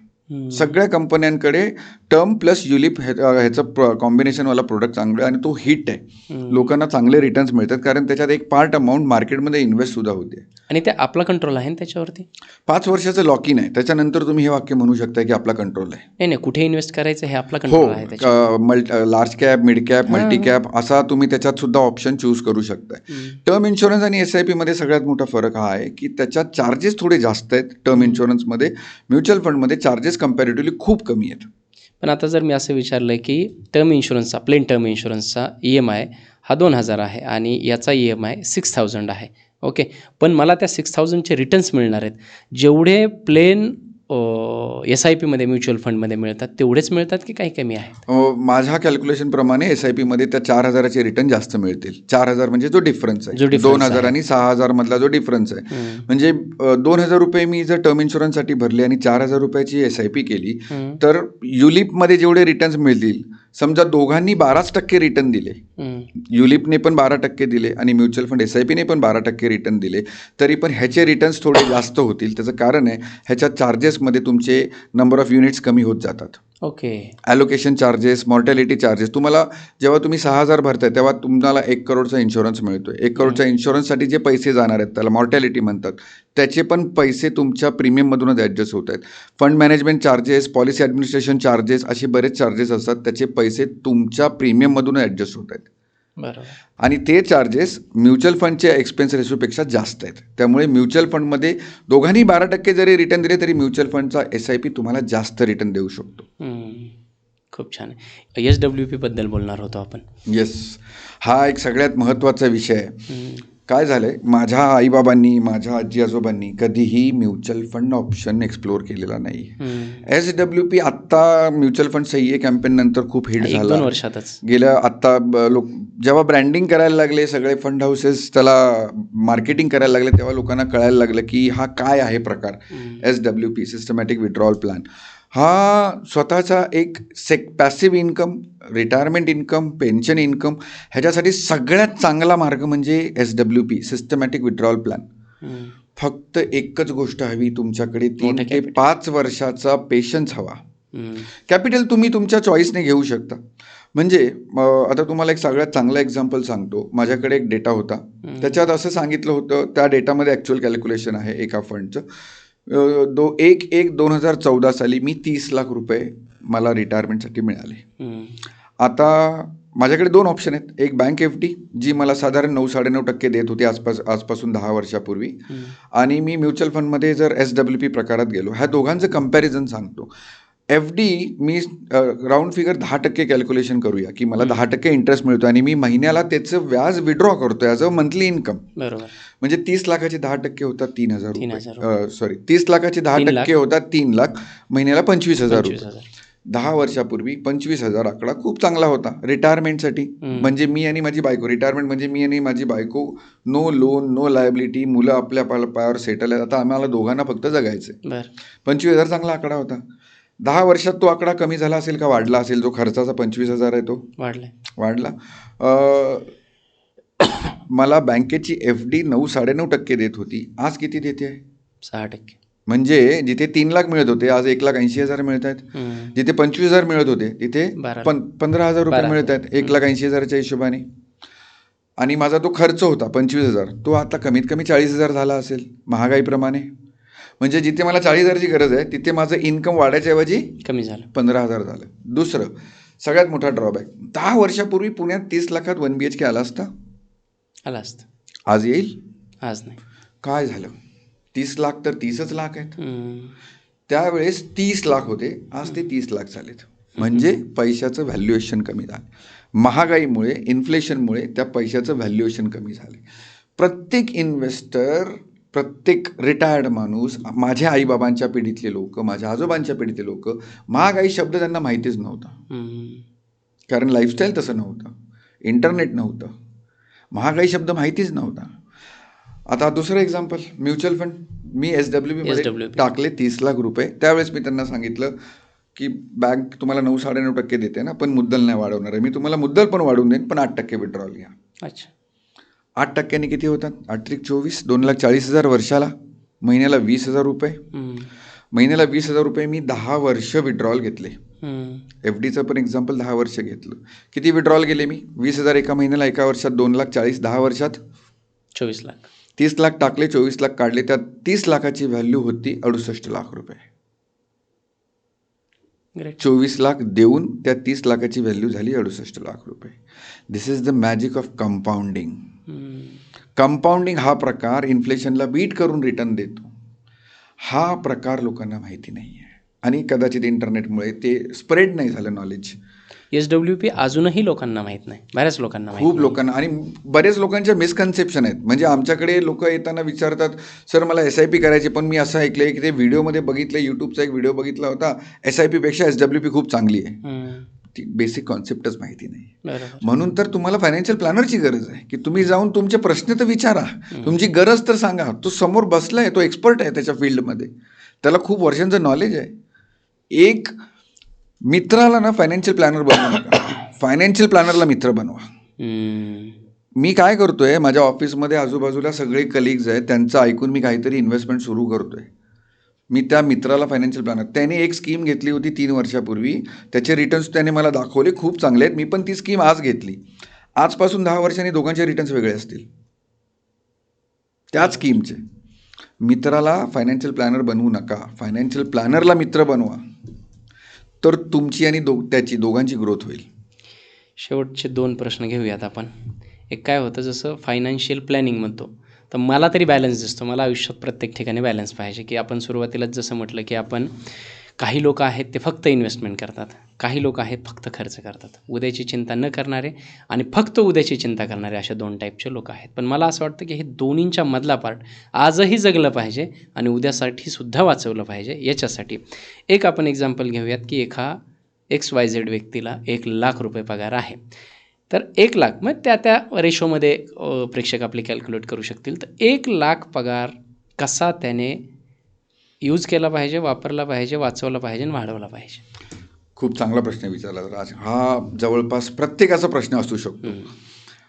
त्याच्यासाठी आम्ही एक स्टँडर्ड फॉर्म्युला सांगतो, 40-30 आणि 30. 40-30-40 40-30-30. ओके. म्हणजे तुमच्या 40%च्या आसपास ना EMI गेले पाहिजेत. म्हणजे मला घर घ्यायचं, बेसिक खर्च, बेसिक खर्च 40%च्या आसपास EMI गेली पाहिजेत. 30% रक्कम मी माझ्या खर्चासाठी ठेवली पाहिजे आणि 30% रक्कम मी माझ्या इन्व्हेस्टमेंटसाठी ठेवली पाहिजे. 30% रक्कम जी दुसरी आहे खर्चासाठी, ती कोणत्या खर्चासाठी म्हणताय? माझे रेग्युलर खर्च. रेग्युलर खर्च म्हणजे 30%मध्ये समजा तुम्ही 40,000 रुपये EMI भरलात 1,00,000च्या पगारामध्ये, तर तुमच्याकडे 60,000 रुपये उरले. त्या 30,000तले तुमचे 10-15,000 रुपये बेसिक खर्चात जातील. जे महिन्याचं राशन वगैरे लागणार आहे, तर महिन्याचं डीमार्ट लागणार आहे, महिन्याचे जे ग्रोसरी लागणार आहे, ह्याच्यात खर्चात जर तुम्हाला ते 30,000 रुपये आहेत ते बेसिक खर्चात जातील. पण त्या 30,000तले 10-15,000 जर तिथे गेले तर 10-15,000 तुम्हाला विकेंडला फिरायला लागतील, एन्जॉय सुद्धा केलं, एन्जॉय करायला छोट्या मोठ्या ट्रिपसाठी लागतील. व्यवस्थित प्लॅन केलं तर वर्षातून 1-2 तुम्ही बाहेरच्या ट्रिप करू शकताय. जे उरलेले 30% इन्व्हेस्टमेंट आहेत त्याच्यात 3 प्रकार केले पाहिजेत, एक लॉंग टर्म, एक मीडियम टर्म आणि एक शॉर्ट टर्म. ओके. म्हणजे मला इंटरनॅशनल ट्रिप प्लॅन करायची आहे तर त्या 30,000तले 5-10,000 रुपये मी वेगळे ठेवेन. बरं. जर मला माझ्या मुलाच्या एज्युकेशनसाठी जे पुढच्या 7-8-10 वर्षात दिसतंय मला, तर एक 10,000 तिथे गेले पाहिजेत. एक 5,000 रुपये ना माझ्या रिटायरमेंटसाठी गेलेच पाहिजेत. सगळेच आज गव्हर्नमेंट एम्प्लॉई नाही आहेत ना, आणि आज गव्हर्नमेंट एम्प्लॉईचे पैसे सुद्धा गव्हर्नमेंट त्यांच्याच खिशातून घेते आणि NPSमध्ये टाकते. तर ते पैसे गव्हर्नमेंट त्यांच्याकडूनच घेते आणि NPSला टाकते. ओके. त्यामुळे तुम्हाला हे खर्चाचं प्लॅनिंग जे करायचं आहे, तर माझा स्टँडर्ड फॉर्म्युला आहे, मी जनरली सांगताना सगळ्यांना सांगतो 40-30-30. EMI ह्याच्यापेक्षा जास्त नको. मग तुमचा जर इंटरेस्ट कमी झाल्यामुळे जर तुम्हाला स्प्रेड मिळाला तर तो EMI वाढवू नका, तुम्ही कार अपग्रेड करा. बरोबर. कार घ्या, हे पण तुमचं स्वप्न आहे ना. अगदीच. पण हे ते तुम्हाला थोडीशी काटकसर करून ते प्लॅन करून करायला पाहिजे. म्हणून तर म्हणालो की एक फायनान्शियल प्लॅनरला मित्र बनवा. मित्रासारखं शेअर केलं ना, मित्राबरोबर आपण खूप इझिली गोष्टी शेअर करतो. या पॉडकास्टमधून मला एक तर कळलं की तुम्हाला एक फायनान्शियल प्लॅनर, जसं तुमचा फॅमिली डॉक्टर असतो, फॅमिली वकील असतो, तसंच एक फायनान्शियल प्लॅनर तुमच्याकडे असला पाहिजे जर तुम्हाला आत्ता आणि पुढची वेल्थ मॅनेज करायची आहे. होतं काय की 100 डॉक्टर आणले माझ्यासमोर, तर 100 चांगले नाहीत. 100 वकील आणले तर 100च्या 100 चांगले नाहीत. मी तुम्हाला डायरेक्ट प्रश्न विचारतो, चांगला फायनान्शियल प्लॅनर ओळखायचा कसा? ज्याच्यावर तुम्ही ट्रस्ट करू शकता. ट्रस्ट लवकर बिल्ट होत नाही ना. आज मी तुम्हाला भेटलो तर माझा तुमच्यावर लगेच ट्रस्ट बिल्ट होत नाही. बरोबर. एकदम हार्श बोललो. अगदी बरोबर आहे. मला सांगा, तुम्ही आजारी पडल्यानंतर जो तुमचा फॅमिली डॉक्टर आहे, कधी ना कधी तर पहिल्यांदा गेला. कधी ना कधी तेच. त्या पहिल्यांदा गेल्यानंतर तुम्हाला जर त्याचा चांगला गुण आला, पहिल्या मीटिंगमध्ये तुम्ही त्याने 2 दिवसाचा कोर्स दिला आणि 2 दिवसांनी तुम्हाला वाटलं अरे हे त्याने खूप चांगल्या गोळ्या दिल्या, मी एकदम बरं झालो. आता तुम्ही दुसऱ्यांदा जाताना दुसरा शोधाल का त्याकडे जाल? त्याच्याकडेच जाणार. 100%. सोपं आहे. तुम्हाला प्रत्येक वेळी काहीतरी, प्रत्येक गोष्ट करताना कधी ना कधी तुम्ही पहिल्यांदा करणार आहात. फायनान्शियल प्लॅनर तुमच्या ओळखीचा असू दे किंवा नसू दे. नाही, पण हा प्रश्न मी काय विचारतोय, डॉक्टरांकडे एकदा गेलं ठीक आहे, गुण नाही पडला, दुसऱ्याच दिवशी मी दुसऱ्या डॉक्टरांकडे जाऊ शकतो. परंतु इथे ही लॉंग टर्म फायनान्शियल इन्व्हेस्टमेंट आहे. सो याच्यामध्ये आज आणि उद्या असं मी बदल करू शकत नाही ना, म्हणून मी विचार. नाही, हा ऑप्शन असतो ना तुमच्याकडे. तुम्ही फायनान्शियल प्लॅनरला भेटलात, सगळ्या गोष्टी डिस्कस केल्यात, इन्व्हेस्टमेंट सुरू केल्यात, तुमच्याकडे 100 रुपये पगार आहे, तुमची सेव्हिंग कॅपॅसिटी 40 रुपये आहे, सेव्हिंग कॅपॅसिटी 40 रुपये आहे, तुम्ही 40च्या 40 इन्व्हेस्ट करता का? तुम्ही 5 रुपये 10 रुपयांनी सुरुवात करणार ना. बरोबर. तुम्ही प्रोडक्ट पण टेस्ट करता, तुम्ही फायनान्शियल प्लॅनर पण टेस्ट करता. सुरू करणं इम्पॉर्टंट आहे. ओके. सुरू करणं इम्पॉर्टंट आहे. सुरू करा. 2-4-6 महिने गेल्यानंतर तुम्हाला कळेल तो माझ्या नॉलेजमध्ये अपग्रेडेशन आणतोय का, तो स्वतःचा फायदा बघतोय का. या फील्डमध्ये सेकंड ओपिनियन किती महत्त्वाचं आहे? सेकंड ओपिनियन घ्यायला आमच्या हरकत. फील्डमध्ये तर फार सेकंड ओपिनियनला महत्त्व आहे. सेकंड ओपिनियन कसं आहे, मी म्हटलं ना, कोणताही फायनान्शियल प्लॅनर चुकीचा नसतो. पर्स्पेक्टिव्ह. आता समजा एक 30 वर्षांचा मुलगा आला आणि त्याने मला सांगितलं की सर इन्व्हेस्टमेंट करायची आहे आणि माझा 20 वर्षाचा असा असा गोल आहे. मी त्याला थोडेसे ॲग्रेसिव्ह इन्व्हेस्टमेंट सजेस्ट केले. त्याने इन्व्हेस्टमेंट सुरू केला. 1.5-2 वर्ष निगेटिव्ह आहे. आता पास्ट 1.5 वर्ष मार्केट खूप निगेटिव्ह आहे, फ्लॅट आहे. म्हणजे गेल्या 1.5 वर्षापासून ज्यांनी इन्व्हेस्टमेंट सुरू केलं त्यांचे रिटर्न्स वाढलेच नाहीत. अशा वेळी त्या मुलाने जर सेकंड ओपिनियन घेतला आणि ती व्यक्ती थोडी वयस्कर असेल, 55-60 वर्षांची असेल, तो फायनान्शियल प्लॅनर जर 55-60 वर्षांचा असेल आणि त्याने पहिलेच वाक्य हे म्हणालं की नाही, तुला प्रोडक्ट चुकीचे दिले, तुला बॅलन्स फंड घ्यायला पाहिजे होते, तुला लार्ज कॅप फंड घ्यायला पाहिजे होते, किंवा एवढी रिस्क घ्यायलाच नको पाहिजे होती, तू डेट फंडच घ्यायला पाहिजे होते. He is right. That financial planner is also right. पण मी काय केलं होतं, मी त्याला त्याचा गोल विचारला होता. बरोबर. मी त्यांना पहिल्या दिवशी सांगितलं होतं की 3 ते 5 वर्ष मार्केटला वेळ लागणार. तुम्ही एका बिझनेसमध्ये हात टाकताय. मी FD नाही करत आहे पहिल्या दिवसापासून व्याज द्यायला. तुम्ही एका बिझनेसमध्ये पैसे टाकताय, त्या बिझनेसला ग्रो व्हायला वेळ लागणार आहे. 3 ते 5 वर्ष झाल्यानंतर तुम्हाला त्याच्यात रिटर्न्स दिसायला सुरू होणार आहे. त्यामुळे त्याला कमीत कमी 3 ते 5 वर्षाचा वेळ द्यायला पाहिजे. 1.5 वर्षानंतर त्या मुलाने डिसाईड केलं नाही, मला अजयकडून बाहेर पडायचं आहे. हा चॉईस तुमच्याकडे असतो. प्रत्येक इन्व्हेस्टरकडे हा चॉईस असतो. त्याला ज्या दिवशी वाटेल तो फायनान्शियल प्लॅनर चेंज करू शकतो. त्याला थोडेसे टॅक्सेस अट्रॅक्ट होऊ शकतात, थोडंसं चार्जेस अट्रॅक्ट होऊ शकतात, पण तो अडकला जात नाही. लाईफ इन्शुरन्स पॉलिसीजमध्ये हे होतं, ते अडकला जातो, त्यांना चॉईस नाही आजही. पण बाकीच्या इन्व्हेस्टमेंट्समध्ये प्रत्येक इन्व्हेस्टरकडे हा चॉईस आहे. तो त्याच्या तो त्याचा फायनान्शियल प्लॅनर, त्याचा इन्व्हेस्टमेंट ॲडवायझर चेंज करू शकतो. खूप छान. इन्व्हेस्टमेंट करणं अत्यंत गरजेचं आहे. त्याही पलीकडे एक चांगला फायनान्शियल प्लॅनर शोधणं, त्यांचा सल्ला घेणं आणि इन्व्हेस्टमेंट करणं त्याहूनही जास्त गरजेचं आहे. हे या पॉडकास्टचं मॉरल होतं. खूप छान झालं आहे पॉडकास्ट सर. मला असं वाटतं तुम्हाला अजून काही आहे थोडक्यात सांगण्याचं, जे माझ्याकडून विचारायचं राहिलं आणि तुम्हाला आवर्जून सांगायचं होतं? एक एक्झाम्पल देतो. फायनान्शियल प्लॅनर का गरजेचं आहे आणि त्याच्याबरोबरच SWP कसं काम करतं. एक एक्झाम्पल देऊन सांगतो तुम्हाला. माझे एक क्लायंट होते, त्यांनी जेव्हा माझ्याबरोबर इन्व्हेस्टमेंट सुरू केली. मी एक एक्झाम्पल देतोय फक्त याच्यासाठी की म्युच्युअल फंडचा कंपाऊंडिंग इफेक्ट कसा काम करतो, मला फक्त ते सांगायचं आहे. त्या क्लायंटने सुरू केले तेव्हा त्यांच्याकडे 4.5 करोडची बँक FD होती. त्यांनी कधीही दुसरं कोणत्याही प्रोडक्टमध्ये इन्व्हेस्टमेंट केली नव्हती. कोणत्याही प्रोडक्टवर त्यांचा विश्वास नव्हता. सुरू केलं 5-5 हजाराच्या 4 SIPनी. त्यांचं वय 61 होतं. 2016 नोव्हेंबरला त्यांनी सुरू केलं होतं. जुलै 2023ला त्यांची डेथ झाली. त्यावेळेस पोर्टफोलिओ झाला होता 4.5 करोडचा. ते रिटर्न साधारण 16% होते. त्याच्यानंतर त्यांच्या फॅमिलीला कोणालाही माहीत नव्हतं की ह्या पैशांचं काय करायचं आहे. त्या पैशांची SWP सुरू झाली. तिथून त्यांना महिन्याला इन्कम यायला सुरू झालं. त्या 4.5 करोडची व्हॅल्यू आज 6.5 करोड झाली आहे. रिटर्न 16% आहेत. मार्केटने काही परफॉर्म नाही केलं गेल्या 1.5 वर्षात, तरीही पॉवर ऑफ कंपाऊंडिंगनी त्यांचं काम चोख केलं आहे. आज ती फॅमिली एवढी खुश आहे, एवढी सॅटिस्फाईड आहे की हा प्रोडक्ट जो माहीत नव्हता, तो फायनान्शियल ॲडवायझर जो माहीत नव्हता, तो ओळखीचा नव्हता, पहिल्यांदा भेटलो होतो. तर हे सगळे जे दिसतंय ते माझं वेल्थ पण झाली आहे. 2 मुलींचं माझ्या पुढे फ्युचरची प्रोव्हिजन झाली आहे, माझ्या रिटायरमेंटची प्रोव्हिजन झाली आहे. हे सगळं फक्त एका गोष्टीमुळे, दॅट इज SWP. खूप छान. Power of compounding. So please trust on this concept, power of compounding and SWP. Yes, thank you so much.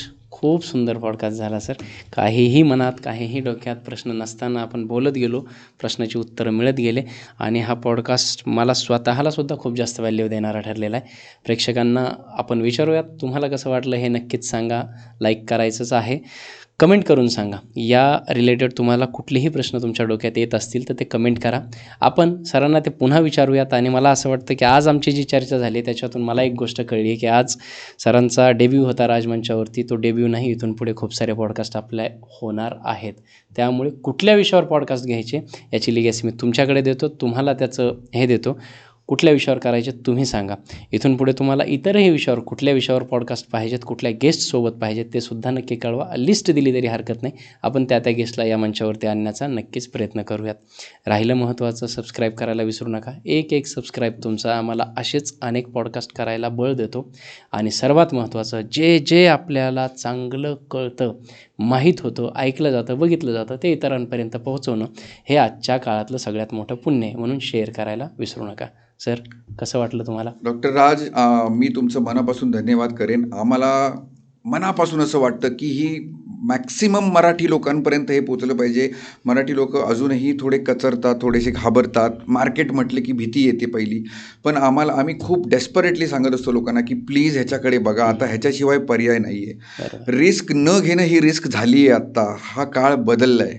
त्यामुळे ह्या प्रोडक्टकडे बघा, जवळचा सल्लागार निवडा, त्याच्यावर विश्वास ठेवा, त्याच्याबरोबर राहा, तरच तुमची ग्रोथ होणार आहे. कंपाऊंडिंग ह्या शब्दाला महत्त्व द्या. कंपाऊंडिंग तुमचा लाईफ चेंज करू शकतो.